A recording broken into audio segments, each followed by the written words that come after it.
नमस्कार, मैं दीपक शर्मा हूँ। मेरे यूट्यूब मंच पर आपका स्वागत। दोस्तों, बिहार की सियासत में आजकल अजीब खेल चल रहा है। अब कहने को ताश की गड्डी मोदी जी के चाणक्य अमित शाह के हाथ में है और बाजी भी शाह ही जीतना चाहते हैं। लेकिन यहां पर एक पेच है, क्योंकि जो ट्रम्प कार्ड है, जी हाँ, इस गड्डी का जो ट्रम्प कार्ड है वो नीतीश बाबू के हाथ में है। नीतीश बाबू के हाथ में, यानी आप कह सकते हैं कि ताकत के बल पर, ताकत और रसूख के बल पर मिस्टर शाह आज कोई भी फैसला ले सकते हैं, कर सकते हैं। लेकिन इस बाजी में जो अंतिम फैसला होगा, अंतिम फैसला वो नीतीश कुमार ही लेंगे। और मैं यकीन के साथ कह सकता हूं कि बिहार में राजनीति वाकई दिलचस्प होने वाली है, क्योंकि खेल भले ही शाह के पास गड्डी हो, अभी भी खुला है। अब दोस्तों, नीतीश कुमार के पास ट्रम्प का कौन सा पत्ता है, कौन सा कार्ड है, ये मैं बात आगे आपको बताऊंगा, एक्सपर्ट की भी मदद लूंगा उसमें। लेकिन पहले जरा बात कर लेते हैं ये जो चाणक्य है मोदी जी के, अमित शाह की बात करते हैं कि अमित शाह का इस वक्त बिहार में प्लान क्या है, ब्लूप्रिंट क्या है। और अगर आप देखें तो अमित शाह की तीन बड़ी प्राथमिकताएं, तीन प्रायोरिटीज हैं। पहली प्रायोरिटी नंबर 1 कि नीतीश कुमार के साथ ही उनको चुनाव लड़ना, यानी जब तक चुनाव नहीं होते तब तक नीतीश कुमार साथ में रहेंगे। चुनाव के बाद क्या होगा ये आगे बताऊंगा, लेकिन पहली प्रायोरिटी नीतीश कुमार के साथ बीजेपी चुनाव लड़ेगी, नंबर 1। नंबर 2, किसी भी कीमत पर, चाहे कुछ हो जाए, आंधी तूफान है, कुछ हो, किसी भी कीमत पर नीतीश कुमार को अपने घर से बाहर नहीं निकलने देना, लालू की चौखट पर नहीं पहुंचने देना। यानी कुछ भी हो जाए, कोई भी सूरत हो, नीतीश को लालू से नहीं मिलने देना है। नीतीश प्लस लालू, ये समीकरण कबूल नहीं है मोदी और शाह को, पीरियड। और नंबर 3, तेजस्वी अगर अलग लड़ें तो बहुत अच्छा है, कांग्रेस भी अलग लड़े तो और भी अच्छा है। यानी जो ब्लूप्रिंट है, जो प्लान है, वो ये है कि नीतीश प्लस बीजेपी, या आप कह सकते हैं JDU plus BJP, Nitish plus BJP versus Tejashwi versus Congress versus Prashant Kishor versus जो भी कह लीजिए आप। यानी कुल मिलाकर नीतीश हमारे साथ रहें और बाकियों को जितना भी डिवाइड किया जा सकता है, जितना भी बांटा जा सकता है, उतना ही बेहतर है। यही फॉर्मूला है मिस्टर शाह का, डिवाइड एंड रूल। अब दोस्तों, यूँ तो अमित शाह लोकसभा में झटका खा गए थे 2024 में, लेकिन मोदी के इस चाणक्य ने धीरे धीरे अपने को इम्प्रूव किया। और जब हरियाणा का विधानसभा चुनाव हुआ तो अमेजिंग परफॉर्मेंस बीजेपी ने दी। अब उसमें वोटर लिस्ट का खेल हो या फिर कोई और तिगड़म हो, मैं उस पर नहीं जा रहा हूँ।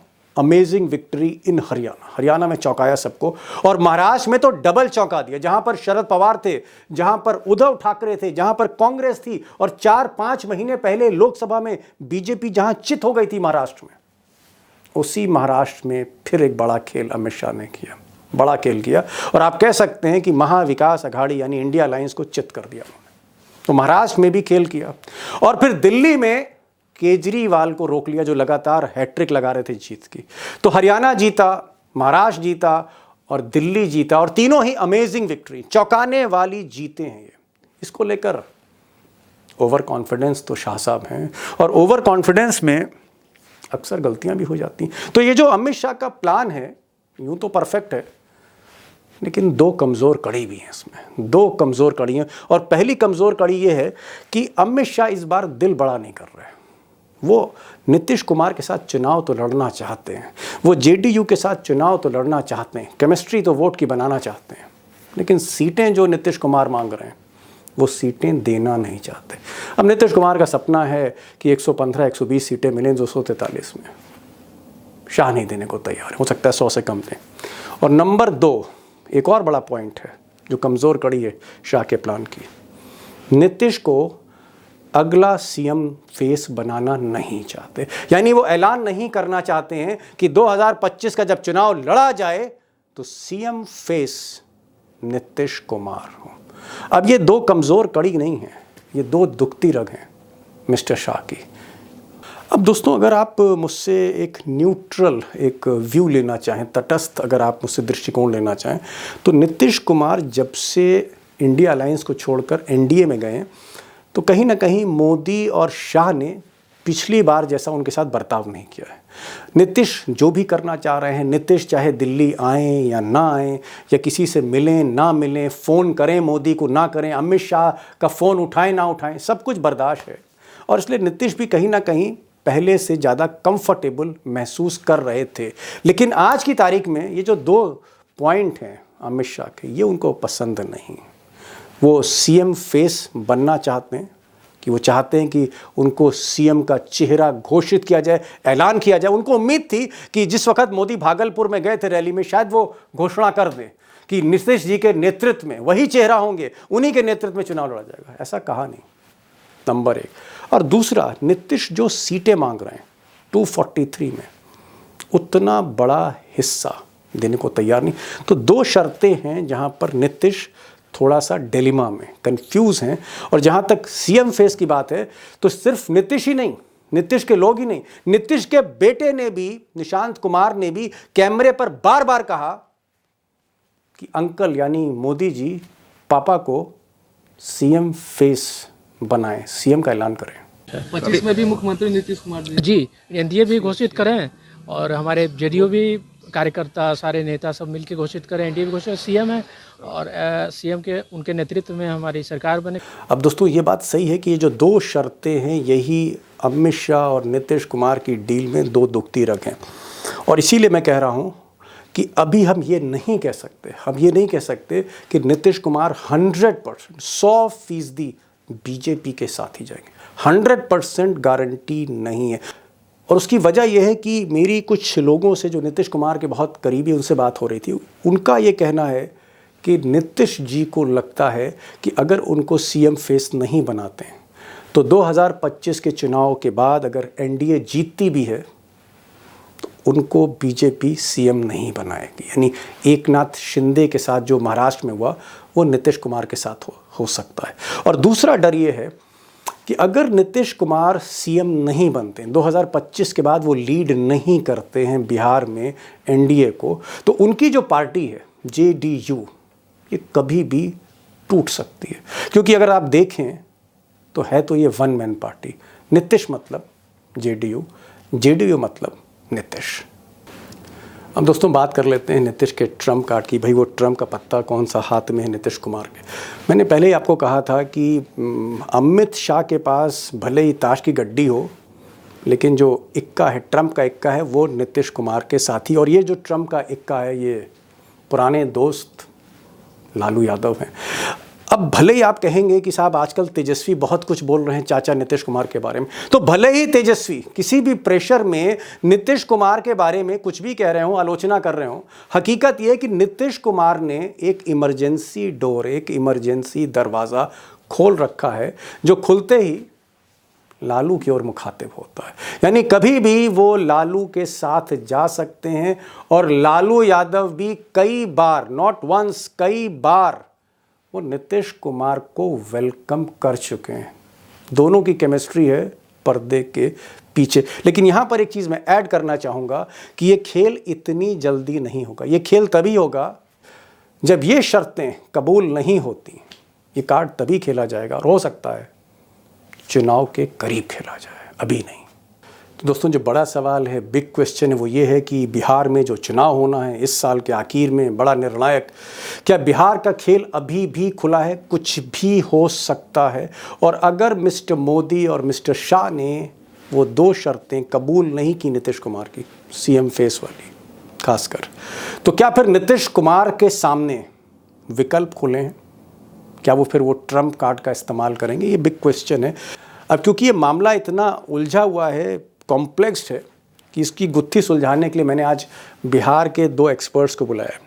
एक साहब सरोज सिंह हैं, और सरोज सिंह वो वाहिद पत्रकार हैं जो लालू के घर पर भी जाते हैं, नीतीश के घर पर भी जाते हैं, इधर भी चाय पीते हैं, उधर भी चाय पीते हैं, और बीजेपी पे भी बराबर नज़र रखते हैं। इनको सुनिएगा, बहुत कुछ बताने जा रहे हैं।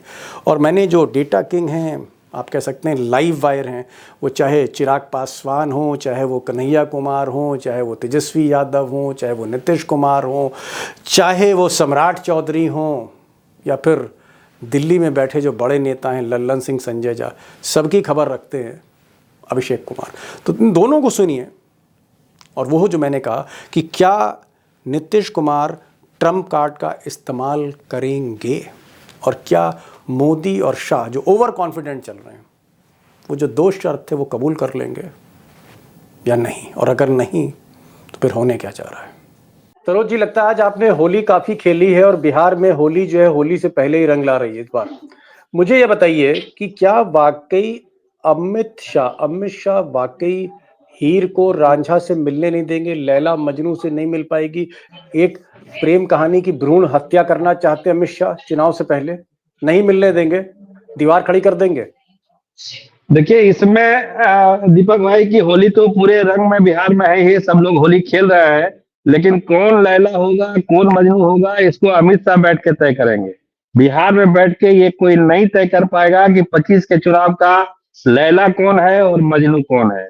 वो जिसको तय कर देंगे उसका मिलन हो जाएगा। फिलहाल जो सियासी हालात है पटना का वो ये है कि 2 मोर्चे पर जो काम पिछले महीने शुरू हुआ था अमित शाह की तरफ से कि महागठबंधन को कमजोर करना है और नीतीश कुमार का रास्ता महागठबंधन के लिए बंद कर देना है, दोनों काम में जबरदस्त प्रगति है। जो बयान आज चिराग पासवान का है, जो बयान मुकेश सहनी का है, और जो कन्हैया कुमार जो यहाँ पर आए हैं उसके बाद जो परिस्थितियां बनी है महागठबंधन में, वो अलग मसला है। लेकिन चिराग पासवान और मुकेश सहनी का बयान साफ साफ ये बतलाता है कि महागठबंधन टूट के कगार पर पहुंच चुका है। और जो तेजस्वी यादव का गेम प्लान था कि हम लास्ट तक अपने चचा जान को ले आएंगे, चचा विधानसभा में इशारा करते रहते हैं लेकिन उन इशारों का कोई मतलब नहीं।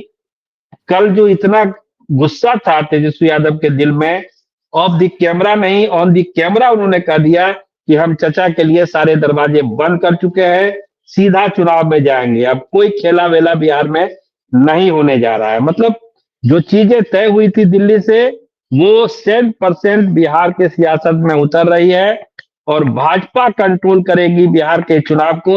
इसका इशारा गांधीनगर से अमित शाह ने कल दे दिया कि मैं डेरा डालूंगा बिहार में, बिहार के चुनाव को मॉनिटर करूंगा। साफ साफ है नीतीश पर वो भरोसा नहीं है अमित शाह को कि क्या कर देंगे लास्ट टाइम में, इसलिए खुद सारे चुनाव की मॉनिटरिंग करेंगे और बिहार का चुनाव कैसे जीतना है ताकि एक मैसेज बंगाल में भी जाए, एक मैसेज असम में भी जाए और बिहार की बम्पर जीत भाजपा के लिए समझिए कि एकदम बूम बूम वाली स्थिति होगी।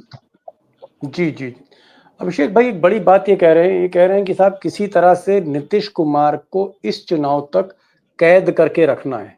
और जब वो कैद में है, क्योंकि एक तरफ संजय झा हैं जो उनकी बाह पकड़ रखी, दूसरी तरफ लल्लन सिंह है, और दोनों ही अमित शाह के आदमी जिन्होंने हाथ पकड़ रखा है नीतीश कुमार का कि भाई घर से बाहर निकल के लालू के दरवाजे पे नहीं जाने देना है। क्या आपको लग रहा है कि जो सरोज भाई कह रहे हैं कि अमित शाह को दरअसल भरोसा नहीं है, उनको विश्वास नहीं है, तो इसका क्या मतलब माने? अगर उनको भरोसा नहीं है नीतीश कुमार पर, तो क्या नीतीश कुमार और लालू यादव के कोई बातचीत चल रही है पर्दे के पीछे? क्या भाई मिलनी हो सकती है? दोनों तरफ जो हीर और रांझा है, आग दिल में बराबर है मिलने की। होली मिलन होगा कि नहीं होगा? दीपक जी, बिहार में सबसे बड़ी सच्चाई यही है कि भारतीय जनता पार्टी के पास न नेता है, न नीति है, न नैरेटिव है, पहली बात। और बिना नेता, बिना नीति, बिना नैरेटिव के नीतीश कुमार के कंधे पर सवारी कर नीतीश कुमार का वोट भी हासिल करना है और नीतीश कुमार को एकनाथ शिंदे की तरह किनारे भी लगाना है, शिवराज सिंह चौहान की तरह किनारे भी लगाना है। यही बीजेपी की रणनीति है। लेकिन इस रणनीति में बाधा क्या बनती है? इस रणनीति में बाधा यह बनती है लालू यादव और नीतीश कुमार की आपसी समझदारी। ऐसे कैसे भाजपा बिहार में घुस जाएगी, ऐसे कैसे सरकार बना लेगी, हम लोग नहीं है क्या? तो उस हम लोग की जो परिभाषा है, उस परिभाषा के दायरे में लालू यादव और नीतीश कुमार दोनों का एक साझा प्लेटफॉर्म पर, एक कॉमन कंसेंसस पर होना कि चाहे जैसे हो, बाय हुक और बाय क्रुक, बिहार में भारतीय जनता पार्टी का मुख्यमंत्री नहीं बनने देना है। और जो बात आपने कही ललन सिंह और संजय झा के बारे में, ललन सिंह और संजय झा चाहे जितना भी बाह पकड़े नीतीश कुमार का, नीतीश कुमार उनके बाह पकड़ने से रुकने वाले नहीं है। इशारों में तो बहुत कुछ हो रहा है, वो रुक कहाँ रहे हैं? दरअसल जांच एजेंसियों ने लालू यादव की अगली पीढ़ी को डरा रखा है। सरोज जी, एक बड़ी बात अभिषेक ने कही। अभिषेक का ये कहना है कि भाई लालू का जो परिवार है उसको भी ईडी के जरिए अमित शाह ने दबा रखा है। नीतीश कुमार पहले ही सही दबे हुए, उनकी दुखती रख पकड़ रखी, लेकिन अभी तो मार्च का महीना है, अभी होली वोली निपटेगी, उसके बाद और भी त्योहार आएंगे। मान लीजिए चुनाव है नवंबर में, अक्टूबर नवंबर में, अगस्त के बाद अगर नीतीश इरादा बदल लें, तेजस्वी जो है चाचा की तारीफ करने लग जाए 5-6 महीने बाद, और एन वक्त पर जैसे कभी मायावती और अखिलेश मिले थे लास्ट मोमेंट पर, अगर लास्ट मोमेंट पर कुछ खेल हो जाए अगस्त में, अक्टूबर में, सितंबर में, तब अमित शाह क्या कर लेंगे? क्या लास्ट मोमेंट पे कुछ हो सकता है? बहुत कुछ हो सकता है दीपक भाई, लास्ट मोमेंट में बहुत कुछ हो सकता है, और इसकी झलक होली के बाद से हम लोग को दिखनी शुरू होगी। निशान की एंट्री जैसे ही बिहार की सियासत में होगी, बहुत सारी चीजें देखिए। अभी क्या है, अभी जो ये प्यार मोहब्बत का खेल है, अभी इसकी सारी शर्तें अमित शाह तय कर रहे हैं। ऐसा प्यार है जिसमें सारी शर्तें अमित शाह केवल तय कर रहे हैं, दूसरे एंड से शर्त करने का कोई गुंजाइश ही वो छोड़ना नहीं चाहते। लेकिन जैसे ही निशान की एंट्री होगी, सीटों का बंटवारा शुरू होगा, कितनी सीटें किसको देनी है, उस पर जब विवाद शुरू होगा, तो जिस अंतिम मोमेंट की आप बात कर रहे हैं, जिस तरह से यूपी में हुआ था, वो परिस्थिति बिहार में भी दोहराई जा सकती है। क्योंकि 104 और 138 का जो फार्मूला बीजेपी की तरफ से दिया जा रहा है, उसको मानने वाले नीतीश कुमार नहीं है। पिछले प्रोग्राम में भी हम लोगों ने डिस्कस किया था, 115 से 120 सीट नीतीश कुमार को चाहिए ही चाहिए, क्योंकि इस बार केवल चिराग मॉडल नहीं है, इस बार प्रशांत किशोर का भी मॉडल है, आरसीपी सिंह का भी मॉडल है, और पता ना चुनाव आते आते कितना मॉडल एक्टिव हो जाएगा। तो सबसे निपटना है नीतीश कुमार को, और अपनी पार्टी को अपने अंतिम चुनाव में सबसे बड़ी पार्टी के रूप में बनाना है। 43 वाली जो पीड़ा है वो झेलते झेलते ये परेशान हो चुके हैं। इसलिए जेडीयू को बड़ी पार्टी बनानी है तो कम से कम 115-120 सीट पर इनको चुनाव लड़ना ही पड़ेगा, निशान को लाना पड़ेगा। और जब ये सारी चीजें होगी, तो जिसका इशारा आप कर रहे हैं दीपक भाई, कि अंतिम मोमेंट पर अमित शाह की सारी शर्तें को ठुकराते हुए ये लोग फिर एक नई राह पकड़ सकते हैं, इसकी पूरी संभावना बिहार के पॉलिटिक्स में बनी हुई है। अभिषेक, ये बात आपकी एकदम सही है कि एनफोर्समेंट डायरेक्टरेट यानी ईडी और सीबीआई की तलवार लालू परिवार पे लटकाई हुई है, और अमित शाह का ये राजनीति करने का एक तरीका है। सियासत वो ऐसे ही करते हैं, डरा के करते हैं, और कहीं ना कहीं हथकड़ी का डर, जेल का डर दिखाते हैं। ये काम उन्होंने महाराष्ट्र में भी किया, कर्नाटक में भी किया, और कमोबेश कामयाब भी अमित शाह हो जाते हैं। मैं ये कह रहा हूं कि मान लीजिए आचार संहिता लगने वाली है, 2 महीने बचे हैं चुनाव में, चली चला की बेला है, बारात बढ़ चुकी है। अगर उस वक्त लास्ट मोमेंट पर अगर नीतीश और लालू एक हो जाते हैं, अमित शाह फिर क्या कर सकते हैं उस वक्त? अगर बीच बारात में कुछ इस तरह का हो जाए कि जयमाल इधर की जगह उधर डाल दें, तो अमित शाह क्या कर लेंगे? और क्या आपको लगता है कि अगर ऐसी स्थिति होती है कि जयमाल इधर की जगह लालू गले में डाल दिया, तो क्या तेजस्वी मान जाएंगे उस वक्त? क्योंकि है तो विनिंग कॉम्बिनेशन, तेजस्वी को भी पता है इतनी गणित। आपने कहा कि लास्ट में 2-3 महीने पहले, ये मामला अगर कुछ होना होगा तो 2-3 महीने पहले नहीं जाएगा। या तो भारतीय जनता पार्टी से 115 से 122 के बीच सीटें नीतीश कुमार को मिल जाएंगी, जैसा सरोज जी ने कहा, नंबर 1 बात। या फिर अगर इतनी सीटें नीतीश कुमार को नहीं मिली, तो ये मामला बजट सत्र के बाद अप्रैल मई में ही किसी भी दिन आप देख लेंगे कि बिहार में विपक्ष परिवर्तन हो गया, भारतीय जनता पार्टी को नीतीश कुमार ने विपक्ष में पहुंचा दिया। ये किसी भी दिन कर सकते हैं, वहां डील का संकट नहीं है, वहां तो साफ साफ फॉर्मूला है कि 100 पर ये दोनों लड़ेंगे, और बाकी 43 सीटें अलायंस पार्टनर के लिए छोड़ेंगे, जिसको रहना है रहे, जिसको जाना है जाए। दोनों एक हो जाते हैं तो फिर चिंता उनके पास ज्यादा नहीं होती है। वहां कुछ नहीं है सोचने के लिए, वहां स्ट्राइक रेट भी ज्यादा है, 100 लड़ेंगे तो 80+ जीतेंगे ही जीतेंगे, ये बात मानी हुई बात है वहां पर। यहाँ वो स्थिति नहीं है। जी सरोज जी भाई, मैं आप दोनों से बात करके जो मैं ग्रास्प कर रहा हूं, समझ रहा हूं, दो शर्तें हैं, 2 कंडीशन है। एक, नीतीश कुमार को 243 में कम से कम 115 सीटें चाहिए, ऑलमोस्ट आधी, मान लीजिए आधी सीटें उनको चाहिए। और दूसरा, चुनाव के आचार संहिता से पहले, चुनाव से पहले नीतीश कुमार का नाम सीएम कैंडिडेट के तौर पे डिक्लेयर किया जाए कि 2025 का चुनाव as chief minister Nitish Kumar के चेहरे पे लड़ा जाएगा। यानी चुनाव के जब नतीजे आएंगे तो नीतीश दोबारा सीएम होंगे। तो दो शर्तें हैं, क्या ये दो शर्तें अमित शाह को कबूल हैं? 115 सीट भी दे देंगे, मुख्यमंत्री का चेहरा भी घोषित कर देंगे, या यहां पर पेच है, यहां पर खेल है? अमित शाह ऐसा नहीं करेंगे, वो गुड ह्यूमर में सिर्फ रख रहे हैं नीतीश कुमार को। फिर जहां तक सीटों वाली बात है, उसमें तो थोड़ा सा 19-20 भाजपा कर भी सकती है, थोड़ा सा सीट की संख्या बढ़ा भी सकती है, लेकिन एज ए सीएम प्रोजेक्ट करना, ये हमको नहीं लगता, जहां तक हमारी समझ है, कि भाजपा या अमित शाह उनको सीएम मान के चुनाव लड़ेगी। उसको एकदम हिडन एजेंडे में ही भाजपा रखेगी। हाँ, संख्या जो 104, 105, 110 तक कर सकती है, थोड़ा बहुत कंप्रोमाइज सीटों की संख्या पर हो सकती है, सहयोगी दलों की कुछ सीटें काट सकती है। लोकसभा चुनाव में भी एग्जाम्पल है कि भाजपा ने अपनी जीती हुई सीट भी जेडीयू को दे दी थी, और कुछ डिस्टर्बेंस चाहती नहीं है अभी चुनाव से पहले। चेहरा नीतीश कुमार का हो, ये प्राइम एजेंडा है बीजेपी का, उनके चेहरे पर चुनाव लड़िए, ज्यादा से ज्यादा सीटें जीतिए। और जैसा कि अभिषेक भाई बता रहे थे कि उस तरफ तो जीत की गारंटी ही है, उधर तो कुछ सोचना ही नहीं बनाएंगे। लेकिन सीएम वाले मुद्दे पर हमको, जी हमारी समझ तो कहती है कि वो पत्ता अमित शाह नहीं खोलेंगे चुनाव से पहले।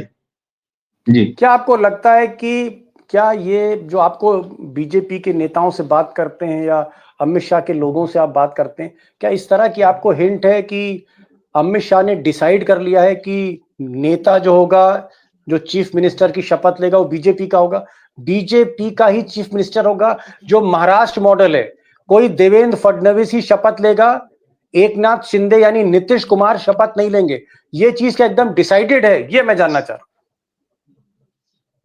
हाँ, ये एकदम बात है, ये एकदम बहुत हाई लेवल तक बात है कि भाई हम चुनाव के बाद तय करेंगे, और तय क्या होना है? जब ये बात हम छुपा रहे हैं, इसका मतलब कि हमारा मुख्यमंत्री होगा। अगर उनको सीएम बनाना ही था नीतीश कुमार को, तो किसी दिन अनाउंस कर सकते थे। जब कर ही नहीं रहे, इसका मतलब कि हमको सीएम बीजेपी का बनाना है। विजय सिन्हा ने तो अपना दल कैमरे के सामने ही कर दिया था कि वाजपेयी जी का सपना था कि भाई अटल जी का कि बीजेपी का मुख्यमंत्री हो, तो उन्होंने उजागर भी कर दिया। तो बनना तो बीजेपी का, बीजेपी की इच्छा यही है, बनेंगे नहीं बनेंगे तो नंबर तय करेगा। लेकिन बीजेपी की स्टडी यही है कि चुनाव सीएम के चेहरे पर, नीतीश के चेहरे पर हो, मुख्यमंत्री बीजेपी का हो, सीटों में कंप्रोमाइज हम थोड़ा बहुत कर लेंगे, ये साफ साफ है। Okay, got it. Abhishek ji, भाई ये कह रहे हैं कि चाहे कुछ हो जाए, किसी भी कीमत पर बीजेपी नीतीश कुमार को मुख्यमंत्री नहीं बनाएगी, पत्थर की लकीर है। और क्योंकि नहीं बनाना, इसीलिए डिक्लेयर नहीं कर रहे हैं, इसीलिए सारा कंफ्यूजन है एनडीए में। तो ये बताइए, जब अगर नीतीश कुमार को दूल्हा नहीं बनाना है, घोड़े पे दूल्हा बदल देना है, तो फिर इस बारात में क्यों चल रहे हैं?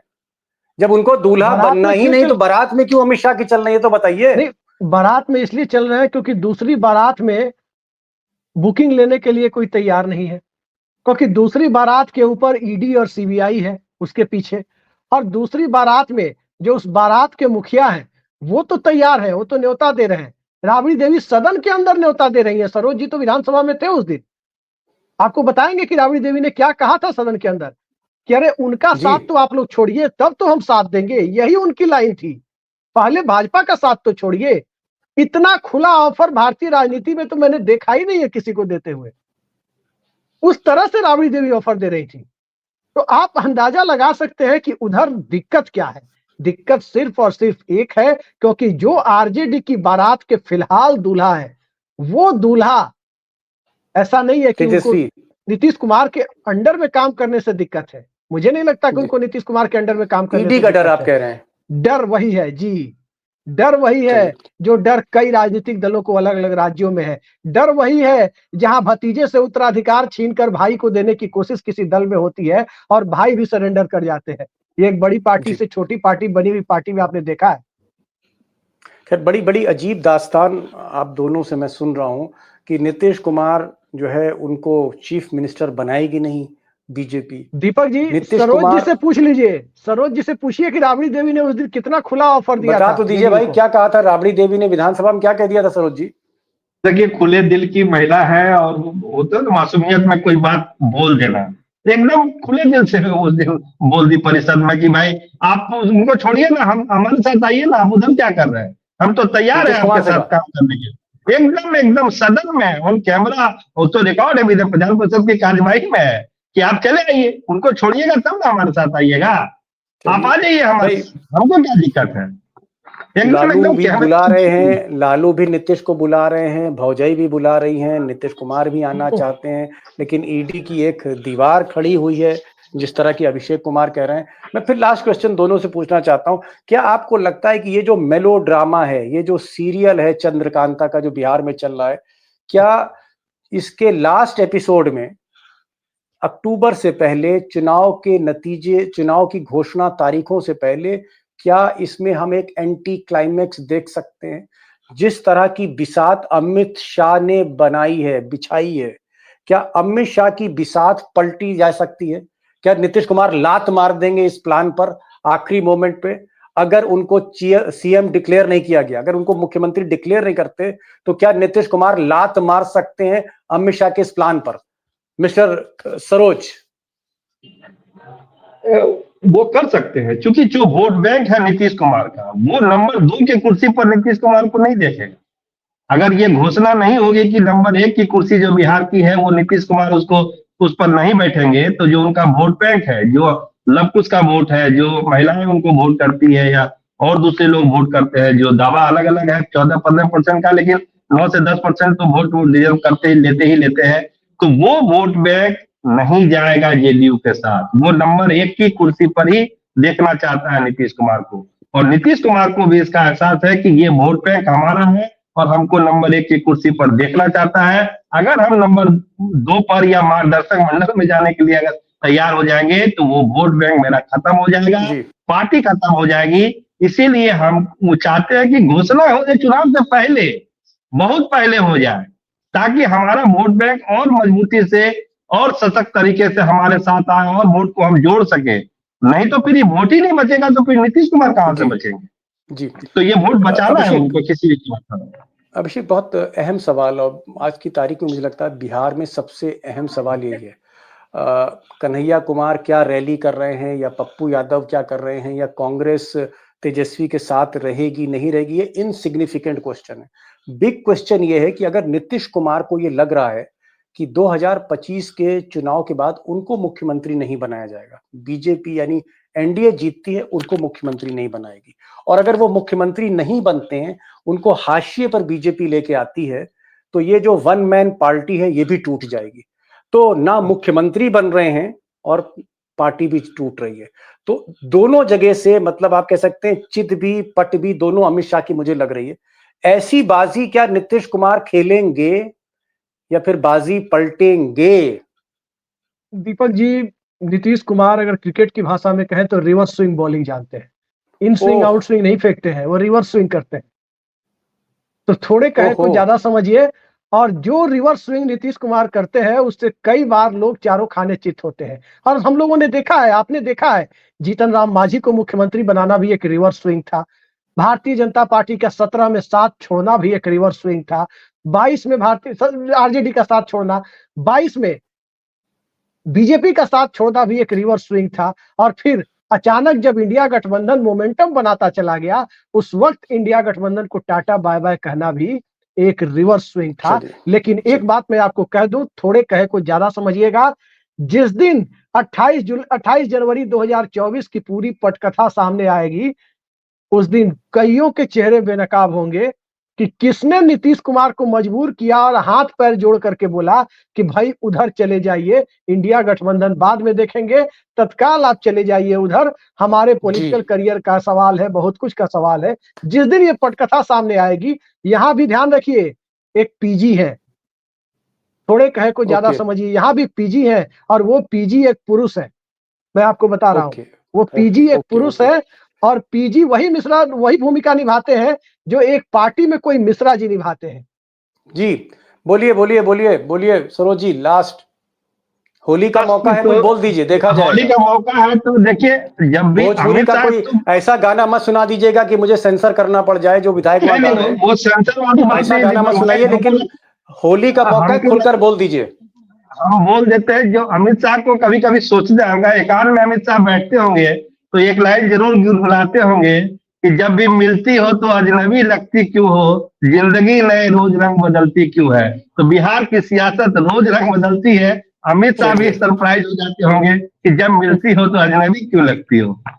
जी दीपक भाई, एक चीज मैं कह सकता हूँ, सरोज जी ने आज होली खेली है अपने दफ्तर में और सफेद कुर्ता नीला हो गया, लेकिन एक मैं गारंटी जिम्मेदारी के साथ दे रहा हूँ, कोई भांग नहीं पी है, होश में है, इसी में थोड़ा सा लेट हो गया। होश जी में ही जी, है, भांग नहीं पी है। लेकिन एक बड़ी बात, जी एक बड़ी बात नीतीश सरोज जी ने कही है। उन्होंने कहा कि भाई देखिए, रंग तेजी से बदल सकता है और एक सस्पेंस बना हुआ है, जो अभिषेक कह रहे हैं कि अभी भी सस्पेंस है। 2 बारातें हैं, नीतीश के पास ऑप्शन है। अगर चीफ मिनिस्टर उनको घोषित नहीं किया 2025 का, तो हो सकता है नीतीश कुमार बैक गियर या रिवर्स स्विंग जो कह रहे हैं, रिवर्स स्विंग का मतलब यू टर्न भी आप कह सकते हैं, यू टर्न ले सकते हैं, इसकी गुंजाइश है। There is a suspense. Amit Shah की बिसात पर अभी तो खेल हो रहा है। ईडी भी है, संजय झा भी हैं, लल्लन सिंह भी हैं, अभी ये किरदार हैं, ईडी, सीबीआई, लल्लन सिंह और संजय झा। लेकिन चुनाव से पहले, तारीखों से पहले ये खेल पलट भी सकता है। तो देयर इज अ सस्पेंस दोस्तों, और देखते हैं आगे आगे क्या होता है। सरोज जी आज आप आए, बहुत बहुत शुक्रिया। आपने होली भी खेली लेकिन समय हमारे लिए निकाला, बहुत बड़ी बात है। Thank you so much. Abhishek, आपका भी बहुत बहुत शुक्रिया for joining this programme. Thank you so much.